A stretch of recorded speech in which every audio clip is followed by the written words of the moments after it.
Hello everyone, welcome to centurion defence academy. कैसे हो आप सभी? आई होप कि आप सभी बहुत बढ़िया होंगे और आप सभी अपने रिवीजन भी बहुत बेहतर तरीके से कर रहे होंगे। तो चलिए फिर आज के सेशन की शुरुआत करते हैं, क्योंकि आज का सेशन अगेन आप लोगों के लिए इंपॉर्टेंट हो जाता है।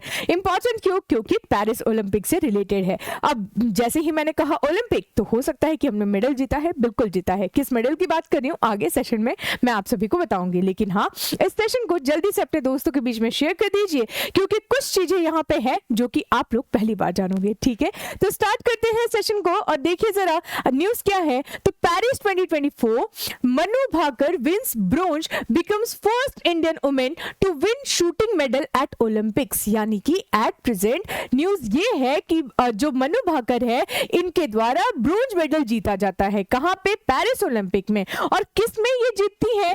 तो ये शूटिंग में जीतती है। और अगर इनकी हम बात करें तो इनसे पहले कोई भी ऐसी महिला भारत से नहीं थी जिन्होंने शूटिंग में ब्रोंज मेडल या फिर कोई भी मेडल लाया हो ओलंपिक्स में। तो ये हमारे लिए न्यूज इंपॉर्टेंट हो जाता है। ठीक है, डन। तो ये पॉइंट आप लोगों ने नोट कर लिया। तो थोड़ा इनके बारे में और जानते हैं कि जब इन्होंने शूट किया तो ओवरऑल कैसे स्कोरिंग वगैरह कैसे होती है। तो चलिए उसके बारे में जान लेते हैं। ठीक है, थोड़ा सा पढ़ लीजिए। Manu Bhaker was the bronze in the women's 10 metre air pistol event. और वो जो इवेंट था वो कितने मतलब कौन सा इवेंट था? वो 10 मीटर एयर पिस्टल इवेंट था, जिसमें इनको जीत हासिल होती है, लेकिन ये ब्रोंज मेडल जीत पाती है। अब यहाँ पे स्कोरिंग की अगर मैं बात करूं तो जब आप वहां पे हिट करोगे तो देखो यहाँ पे स्कोरिंग है 1 2 3 4 5 6 7 8। यानी कि 6 पे जाएगा तो 6 मार्क्स आएगा, 7 में जाएगा तो 7 स्कोर होगा, 8 में जाएगा तो 8 स्कोर जाएगा। अब यहाँ पे 9 और 10 आ जाता है। और यहाँ पे अगर मैं बात करूं तो मैक्स टू मैक्स कितना स्कोर मिल जाता है, क्योंकि 10 के अंदर भी आप गए तो वहां पे आपके चांसेस जीतने के और ज्यादा बढ़ जाते हैं। और मैक्सिमम कितना स्कोर आपको मिल जाता है? 10.9। यानी कि जब इन्होंने शूट किया तो यहां अगर इस डेटा पे आप देखोगे तो इनका जो स्कोर था वो कितना था? 10.3। और इनके आगे जिनको सिल्वर मेडल मिल चुका है उनका जो स्कोर था वो 10.4 था। दैट मींस कि अगर ये सिल्वर मेडल से सिर्फ जो पीछे हुई है वो सिर्फ मतलब जो दायरा था वो कितना था? 0.1 का। यानी कि अगर ये 0.1 से थोड़ा सा ऐसे थोड़ा और पास कर देती तो शायद हो सकता था कि आज हमारे पास सिल्वर मेडल होता।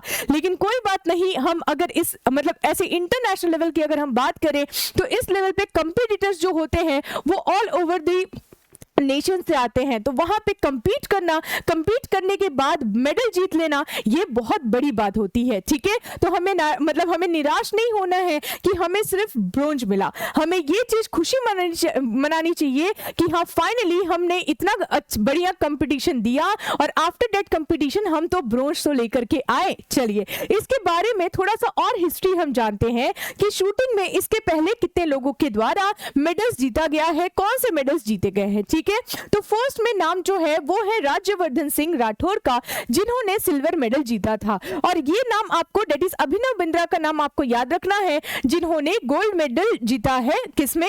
शूटिंग में। यानी कि इनके अलावा किसी ने पहले, इससे पहले या इनके बाद अभी तक किसी ने गोल्ड मेडल शूटिंग में नहीं जीता है। ठीक है, नेक्स्ट आपको जो याद रखना है वो है गगन नारंग, जिन्होंने ब्रोंज मेडल जीता था। नेक्स्ट है विजय कुमार, जिन्होंने सिल्वर मेडल जीता था। और एट प्रेजेंट मनु भाकर का नाम आपने ऐड कर ही लिया होगा, जिन्होंने एट प्रेजेंट ब्रोंज मेडल जीता है। ठीक है, थोड़ा और आगे बढ़ते हैं। अब ये तो थी 2 दिन पहले की न्यूज, लेकिन 2 दिन बाद और एक न्यूज आती है। और वो न्यूज क्या है? तो थोड़ा न्यूज पे भी ध्यान दीजिएगा। ठीक है, in a remarkable turn round Sarabjot Singh secured a bronze medal in the 10 metre air pistol mix team. यानी कि पहले जब ये जीतती हैं तो इन्होंने सिंगल खेला था, अब बाद में मिक्स टीम को लेकर के कंपटीशन होता है। उस दौरान भी हमने क्या किया? उस दौरान जो मनु भाकर है और उनके साथ उनके जो टीममेट थे दैट इज सरबजोत सिंह, ये दोनों ने फाइनली कहा कि अरे एक बार तो हमने ये मेडल ले ही लिया है, तो एक काम करते हैं, वापस से ब्रोंज जीत जाते हैं। यानी कि ये दोनों लोगों की वजह से हमने देखा कि फाइनली सेकंड मेडल जो है वो इसमें हमें फिर से मिल चुका है। ठीक है, तो आप इस चीज को सेलिब्रेट कर सकते हो।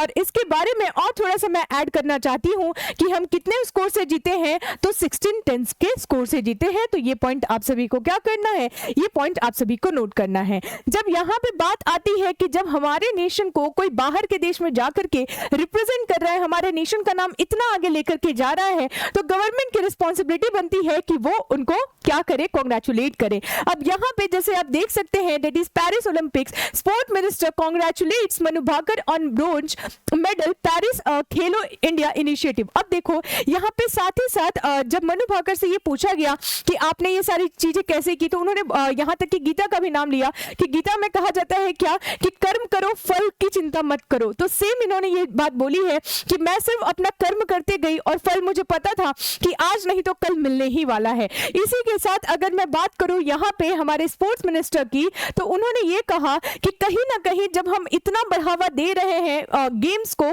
तो उसके पीछे का जो मेन रीजन है वो क्या है, खेलो इंडिया इनिशिएटिव। और इस इनिशिएटिव को प्रमोट सिर्फ हमारे जो स्पोर्ट्स मिनिस्टर है उन्होंने ही नहीं किया, इसके साथ मनु भाकर का भी यही कहना था कि खेलो इंडिया इनिशिएटिव जो गवर्नमेंट के द्वारा शुरू किया गया है, इसका बहुत बड़ा रोल प्ले हो रहा है एट प्रेजेंट गेम्स में। ठीक है, थोड़ा सा और आगे बढ़ते हैं कि जब कांग्रेचुलेशन की बात आए तो हमारे प्रधानमंत्री जी कैसे नहीं करते, तो हमारे प्रधानमंत्री जी ने भी ये कांग्रेचुलेट किया। और देखिए मैं आपको वीडियो दिखाना चाहती हूँ जिसमें ये कैसे इनको कांग्रेचुलेट कर रहे हैं। ठीक है, आप सभी देख सकते हो। ठीक है, तो ये इन्होंने कांग्रेचुलेशन किया, साथ ही साथ मनु भाकर जी को भी कांग्रेचुलेट किया गया, आप देख सकते हैं। नमस्ते सर।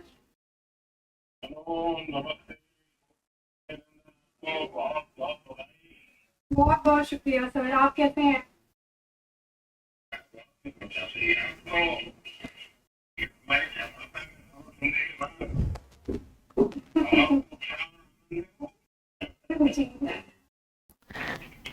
तो ये फीलिंग होती है जब हम अपने देश का नाम बहुत ज्यादा आगे लेकर के जाते हैं, और जब हमारे नाम से ये जाना जाता है कि पर्टिकुलर पर्सन हम पर्टिकुलर इस देश को बिलोंग करता है, और हमारे नाम से जब हमारे देश की पहचान होती है, तो ये हमारे लिए बहुत बड़े गर्व की बात होती है। तो आई होप कि आप सभी को ये सेशन पसंद आया होगा, चीजें आपको एकदम क्लियर हो गई होगी। तो सेशन को शेयर करना नहीं भूलना है, और सेशन को आप सिर्फ अपने दोस्तों के साथ ही शेयर नहीं करोगे, अपने फैमिली मेंबर्स के साथ भी शेयर करोगे।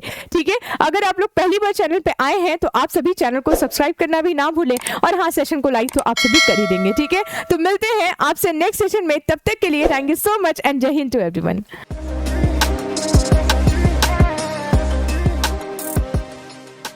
Dear aspirants, क्या आप भी NDA 2024 एंड 2025 एग्जामिनेशन को क्रैक करना चाहते हैं अपने पहले प्रयास में? तो आज ही इनरोल करें सेंचुरियन डिफेंस एकेडमी के रिटन प्लस SSB कोर्स में, जो आपको देने वाला है regular classes, free study material, trained faculties, experts of the SSB panel, free SSB coaching, India largest GTO ground के साथ में doubt clearing sessions, weekly mock test, rigorous practice. ये एक ऐसा संस्थान है जहां हम आपको A to Z प्रिपरेशन कराते हैं और आपको नेशनल डिफेंस एकेडमी की कड़ी तैयारी कराते हैं। प्राउडली ऑल इंडिया रैंक 1, 2, 3, 4 जैसे रैंक्स देने वाली सेंचुरियन डिफेंस एकेडमी आपको वेलकम करती है to join our upcoming courses for your NDA exam preparation. Please call on 97959 77776 for more information. Thank you, Namaskar and Jai Hind.